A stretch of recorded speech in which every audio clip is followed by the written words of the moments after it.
میں اپنے بچوں کے ساتھ ایئرپورٹ پر کھڑی اپنے شوہر کو الوداع کہہ رہی تھی۔ مجھے یقین ہی نہیں آ رہا تھا کہ وہ ہمیں 5 سال کے لیے چھوڑ کر جا رہے ہیں۔ دل بہت اداس ہو گیا تھا۔ جیسے ہی وہ میری آنکھوں سے اوجھل ہوئے، میری آنکھوں سے آنسو بہنا شروع ہو گئے تھے۔ لیکن یہی دستور دنیا ہے، جب روٹی کھانے کے لیے پیسہ نہ ہو تو گھر کا مرد بیرون ملک ہی جاتا ہے۔ میں اپنے بچوں کے ساتھ گھر لوٹ آئی تھی۔ گھر میں دیگر مہمان بیٹھے ہوئے تھے، سب میری دل جوئی کر رہے تھے، لیکن اس کے باوجود مجھے اپنا گھر بالکل خالی لگ رہا تھا۔ تھوڑی دیر بعد ہی مہمان جانا شروع ہو گئے تھے۔ اب گھر بالکل خالی ہو چکا تھا۔ میں اپنے کمرے میں اپنے تینوں بچوں کو لے کر بیٹھی ہوئی تھی۔ مجھے معلوم تھا کچھ عرصہ بعد ہمارے حالات تبدیل ہو جائیں گے، مگر ایسے حالات کا کیا فائدہ جس میں میرا شوہر میرے پاس موجود ہی نہ ہو۔ میں کافی دل برداشتہ ہو گئی تھی۔ میری شادی میرے ماں باپ نے زمیندار گھرانے میں کی تھی۔ شادی کے شروع میں حالات بہت اچھے تھے۔ میرے شوہر اپنے کاروبار سے اتنا کما لیتے تھے کہ ہم ایک خوشحال زندگی گزار رہے تھے۔ پہلی اولاد کے بعد میرے شوہر پر ایک دم غموں کا پہاڑ ٹوٹا تھا جب ان کے والد صاحب کا انتقال ہو گیا تھا۔ میری دوسری اولاد پر ان کے کاروبار میں بہت نقصان ہوا تھا، اور تیسری اولاد کی پیدائش کے بعد تو ہمارا کاروبار بالکل ہی بند ہو گیا تھا۔ نوبت فاقوں پر آ چکی تھی۔ یہی وجہ تھی کہ میرے شوہر نے زمینوں کو بیچ کر بیرون ملک کا ویزا لگایا تھا، اور کچھ رقم میری ہتھیلی پر رکھ کر وہ 5 سال کے لیے دوسرے ممالک چلے گئے تھے، تاکہ کچھ سال وہاں گزار کر اپنے بچوں کے لیے اور اپنی زندگی کو بہترین کرنے کے لیے پیسہ جوڑ سکے۔ مگر مجھے معلوم تھا یہ دنیا ایک تنہا عورت کو جینے نہیں دیتی۔ اس وجہ سے ہی میں حد سے زیادہ پریشان تھی۔ وقت دھیرے دھیرے گزرنا شروع ہو گیا تھا۔ جب میرے شوہر نے پہلی تنخواہ مجھے بھیجی تو میں دنگ رہ گئی تھی۔ ہزار ہزار کے نوٹ میری ہتھیلی میں موجود تھے۔ میری آنکھیں پھٹی کی پھٹی رہ گئی تھیں، اور اسی پل میرے شوہر کا فون آ گیا تھا۔ وہ خوشی سے چہکتے ہوئے بولے تھے، مل گئے پیسے، اب ان کو خرچ احتیاط سے کرنا، کچھ اپنے پاس جوڑ لینا اور باقی بچوں پر لگا دینا، اپنا بھی بہت خیال رکھنا اور کچھ جوڑے اپنے لیے لے لینا۔ میرے شوہر بہت محبت سے بول رہے تھے، میری آنکھوں میں آنسو آ رہے تھے۔ ان چند ہزار کے پیچھے میرے شوہر ہم سب کو چھوڑ کر دوسرے ملک چلے گئے تھے۔ میرا دل بہت اداس ہو گیا تھا۔ ہتھیلی پر پیسہ موجود تھا، لیکن اس کے باوجود مجھے خوشی محسوس نہیں ہو رہی تھی۔ ایک لمحے کے لیے میرا دل بہت خوش ہوا تھا، لیکن اگلے ہی لمحے اپنی شوہر کی آواز سن کر میرا دل رو پڑا تھا۔ وقت اور تیزی سے گزرنا شروع ہو گیا تھا، اور میں نے اپنے بچوں کو ایک پرائیویٹ اسکول میں داخل کروا دیا تھا، لیکن ہر آئے دن مجھے اب ان کی شکایت مل رہی تھی کہ یہ لوگ نہ ہوم ورک کر رہے ہیں اور نہ ہی ان کا کام باقاعدگی سے ہوتا ہے۔ میں اتنی پڑھی لکھی نہیں تھی، اس لیے مجھے اسکول کی تعلیم کا بھی علم نہیں تھا۔ شروع میں نے اپنے محلے کی ایک باجی کے پاس اپنے تینوں بچوں کو ٹیوشن بٹھایا تھا، مگر وہ بالکل بھی توجہ نہیں دے رہی تھی۔ ان کے پاس ضرورت سے زیادہ بچے تھے۔ یہی وجہ تھی کہ میں اب ہلکان رہنا شروع ہو گئی تھی۔ میں نے جب اپنی بہن سے اس مسئلے کا ذکر کیا تو وہ کہنے لگی، تم کیوں نہ اپنے بچوں کے لیے کوئی ٹیوٹر گھر پر رکھ لو، تاکہ وہ تمہاری نگرانی میں پڑھا بھی سکے اور بچے بھی تمہاری آنکھوں کے سامنے رہیں۔ بہن کی بات سمجھ تو آئی تھی، لیکن ٹیوٹر کا انتظام بھی کرنا تھا۔ اچانک ہی میرے دماغ میں اسکول کا خیال آیا تھا۔ کیوں نہ میں پرنسپل میم سے اس بات کا ذکر کروں؟ ہو سکتا ہے ان کی نظر میں کوئی بہترین ٹیوٹر ہو جس کی بدولت میرے بچوں کے لیے آسانی پیدا ہو جائے۔ اگلے روز ہی میں اپنے بچوں کے ساتھ پرنسپل میم کے آفس پہنچ آئی تھی۔ وہاں پر میں نے کافی دیر انتظار کیا تھا۔ اس کے بعد مجھے اندر بلایا گیا تھا۔ ایک لمحے کے لیے مجھے ہچکچاہٹ ہوئی تھی، لیکن پھر میں نے اپنی ہچکچاہٹ کو ایک طرف رکھ دیا تھا اور ان سے ٹیوٹر کا ذکر کیا تھا۔ میری بات سن کر وہ کچھ لمحے کے لیے خاموش ہو گئی تھیں اور کہنے لگیں، ایک ٹیوٹر ہیں مگر وہ فیس زیادہ لیتے ہیں۔ ان کی بات سن کر میں چند لمحے کے لیے خاموش ہو گئی تھی، مگر بچوں کی پڑھائی کا اتنا خرچ ہو رہا تھا کہ میں نے مجبوراً ہاں کر دی تھی۔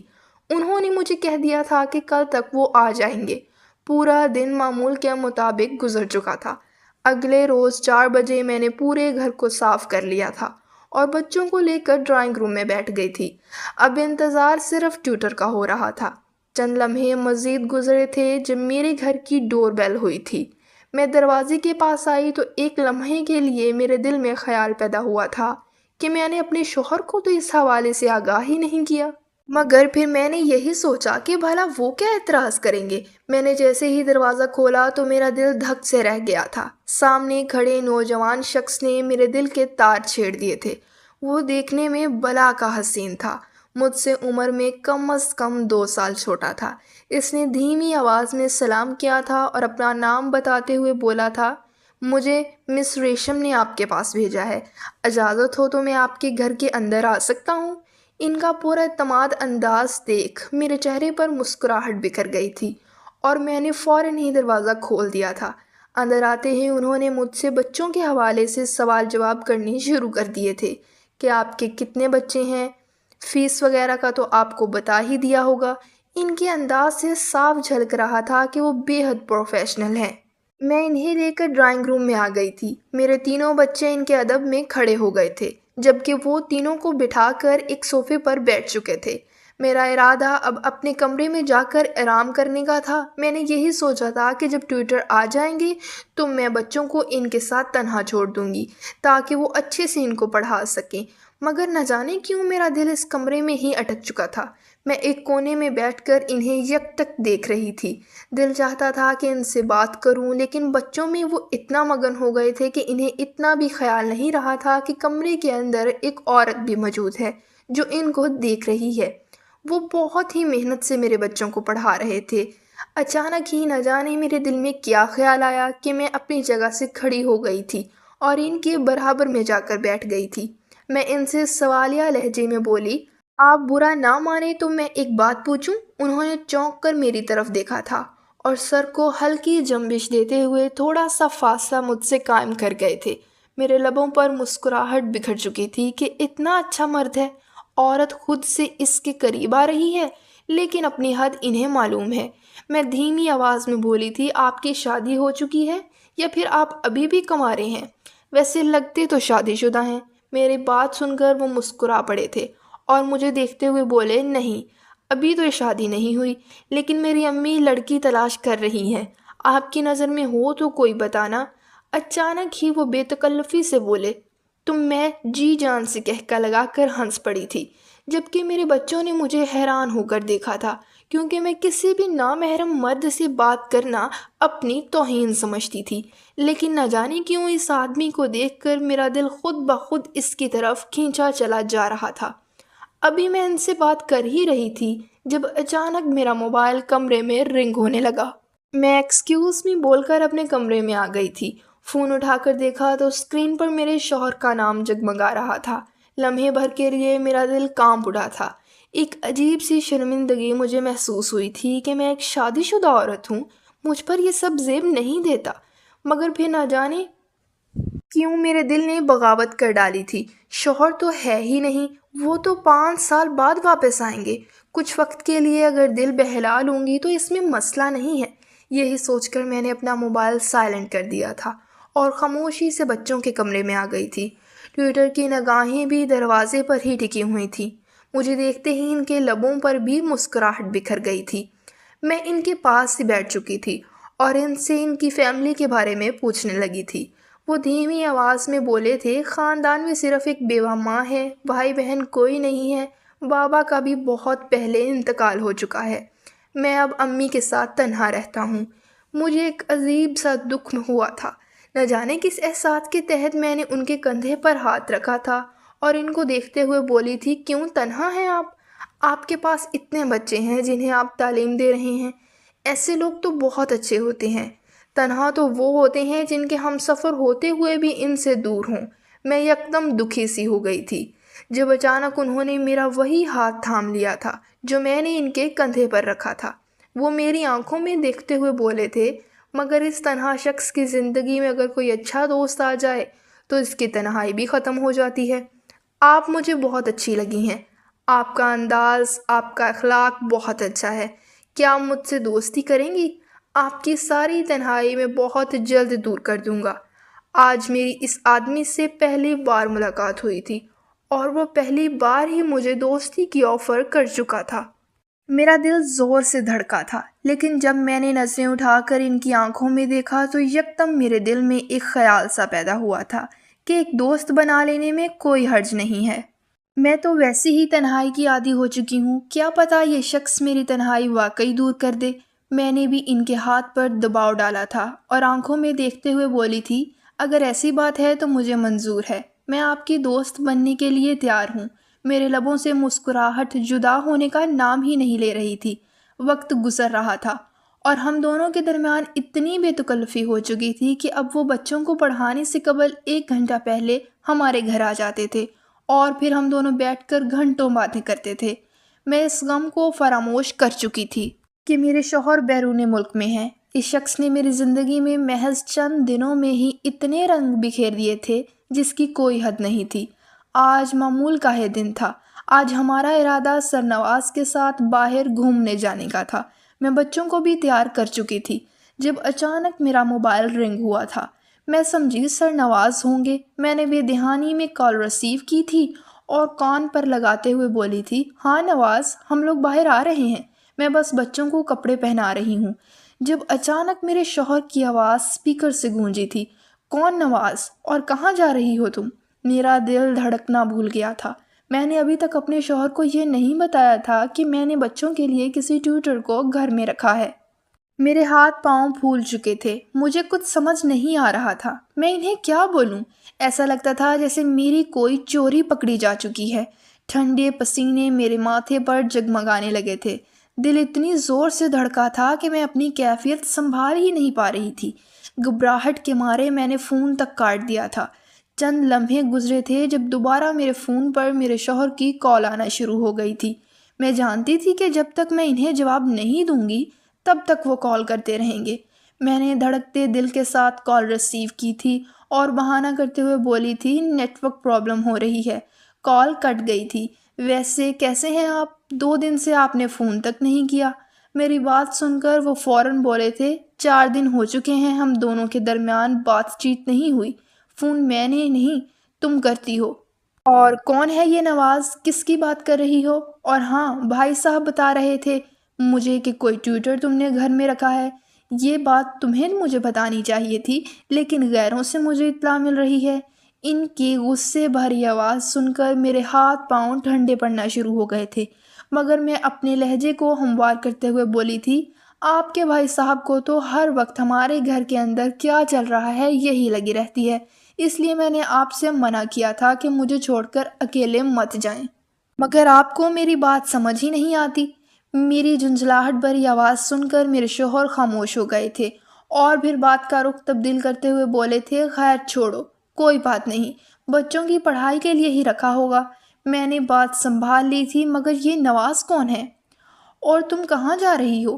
جس بات سے میں بچ رہی تھی انہوں نے گھما پھرا کر وہی بات دوبارہ شروع کر دی تھی۔ میں گڑبڑا کر بولی تھی، وہ دراصل بچوں کا دل چاہ رہا تھا گھومنے کا۔ میں اکیلے کیسے جاتی؟ اس لیے اس ٹیوٹر کی فیملی کے ساتھ ہم گھومنے جا رہے ہیں۔ ٹیوٹر کا نام ہی نواز ہے۔ میری بات سن کر میرے شوہر فوراً بولے تھے، فیملی میں کون کون ہوگا؟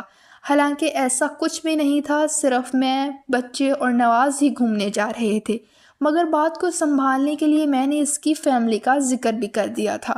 ان کی وائف، ان کے بچے اور ان کی اماں ہے۔ میری بات سن کر میرے شوہر نے ایک سکون کی سانس خارج کی تھی اور سوالیہ بولے تھے، پیسے وغیرہ ہیں؟ اگر نہیں ہے تو ATM سے نکال لینا۔ میں نے اسی لیے فون کیا تھا کہ پیسوں کا بتا دوں، میں نے یہاں سے پیسے ٹرانسفر کر دیے ہیں۔ میں نے شکر کا سانس خارج کیا تھا کہ بات یہی ختم ہو گئی، ورنہ میں اتنا ڈر چکی تھی کہ مجھے لگ رہا تھا کہ میرا جھوٹ پکڑا جائے گا۔ وقت دھیرے دھیرے گزرنے لگا تھا۔ نواز کے ہمراہ مجھے اپنی زندگی اب مکمل سی لگنے لگی تھی۔ اپنے شوہر کو تو میں بھول ہی گئی تھی، اگر یاد تھے تو وہ بس اتنا کہ ہم دونوں کے درمیان ایک نکاح کا رشتہ ہے اور اسی کی بدولت وہ مجھے پیسے بھیج رہے ہیں۔ آج بھی معمول کا ہی دن تھا۔ گھر کے دروازے پر ڈور بیل ہوئی تو میں مسکرا کر دروازے کی طرف بڑھی تھی۔ میں جان چکی تھی کہ نواز آ گیا ہے۔ دروازہ کھولا تو سامنے ہی وہ لال گلدستہ اور ایک کیک وغیرہ لے کر کھڑے ہوئے تھے۔ میرے ہونٹوں پر مسکراہٹ بکھر گئی تھی۔ آج مجھے اور نواز کو پورے 2 سال کا عرصہ بیت گیا تھا۔ نواز کی سب سے اچھی عادت تھی وہ سال میں اس تاریخ کو ضرور سیلیبریٹ کرتا تھا جب ہم دونوں کی دوستی ہوئی تھی۔ آج تک ہم دونوں نے ایک دوسرے سے محبت کا اظہار نہیں کیا تھا، لیکن ہمارے درمیان ایک ایسا خوبصورت رشتہ تھا جس کا کوئی نام نہیں تھا۔ بچوں کے ہمراہ ہی میں نے کیک کٹ کیا تھا اور اپنے ہاتھوں سے نواز کو کھلایا تھا، جب اچانک اس نے میری کمر میں ہاتھ ڈال کر مجھے اپنے قریب کر لیا تھا۔ میں نے گھبرا کر نواز کی طرف دیکھا تو وہ میری لٹ کو پیچھے کرتے ہوئے بولا تھا، کیوں نہ آج ہم دونوں ایک کپل ڈانس کریں؟ تم اپنے بچوں کو ذرا دوسرے کمرے میں بھیج سکتی ہو؟ ہم دونوں کے درمیان اب اتنی بے تکلفی ہو چکی تھی کہ ہم آپ سے تم پر آ گئے تھے۔ میں نے ہاں بولا تھا اور بچوں کو کیک دے کر دوسرے کمرے میں بٹھا دیا تھا اور احتیاط کے طور پر دروازہ باہر سے بند کر دیا تھا۔ میں نواز کے ساتھ دھیرے دھیرے اپنی کمر ہلانے لگی تھی۔ مجھے اتنی خوشی حاصل ہو رہی تھی جس کا کوئی نیم البدل نہیں تھا۔ میری شادی کو پورے 10 سے 12 سال کا عرصہ بیت گیا تھا، لیکن آج تک میرے شوہر نے مجھے کبھی ایسی خوشیاں نہیں دی تھیں۔ کئی بار میں اپنے شوہر سے اظہار کرتی تھی کہ میں آپ کے ساتھ ڈانس کرنا چاہتی ہوں، آپ مجھے گھمانے لے کر جائیں، مگر ہمیشہ سے وہ مجھے یہ بول کر ٹال دیا کرتے تھے کہ ابھی نہیں، فصلوں کی کاشتکاری کے لیے جانا ہے، فصلوں کی دیکھ بھال کے لیے جانا ہے، ملازموں کو پیسے دینے ہیں، ابھی میرے پاس وقت نہیں ہے۔